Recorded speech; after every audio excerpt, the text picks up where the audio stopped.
If your child makes a mistake in class and you're the first one to show frustration, you just taught them something. Not about technique, about safety. And most parents don't realize this, but your reaction becomes their inner voice. First things first, mistakes are part of martial arts. Getting kicked, missing a target, forgetting a pattern, dodging left when you were supposed to dodge right, bobbing when you should have weaved, that's training. No kid gets through class without messing something up. But here's what we see all the time. A kid makes a mistake, and before the coach even says anything, the parent sighs.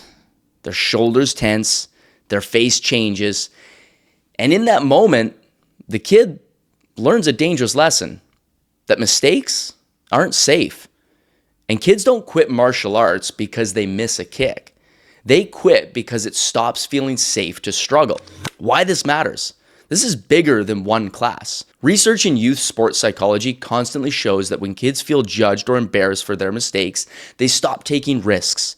And when kids stop taking risks, learning slows down, confidence drops, enjoyment disappears.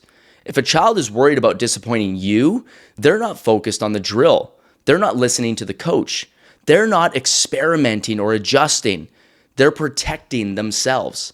And that protection shows up in really common ways. They rush, they hesitate, they overthink, they go quiet, or they get emotional. None of that means your child is weak. It means their nervous system is overwhelmed. And this is important for parents to hear.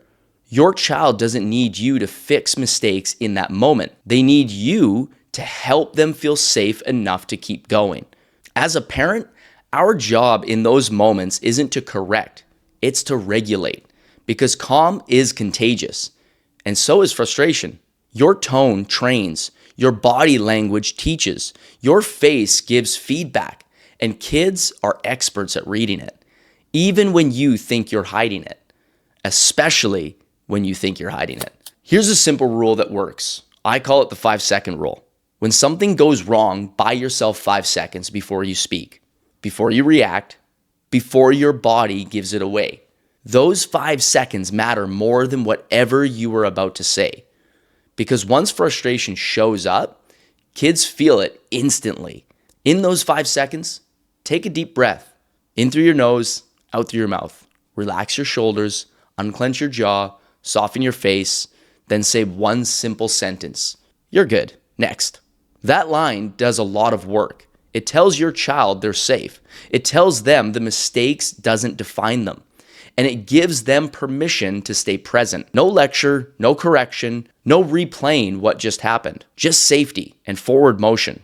Now, you can and should teach this to your child as well. Not in the middle of the mistake, but later, when things are calm. You can say something like, hey, it's okay to feel frustrated. That happens to everyone. But we don't stay there. We notice it, we take a breath, and we go again.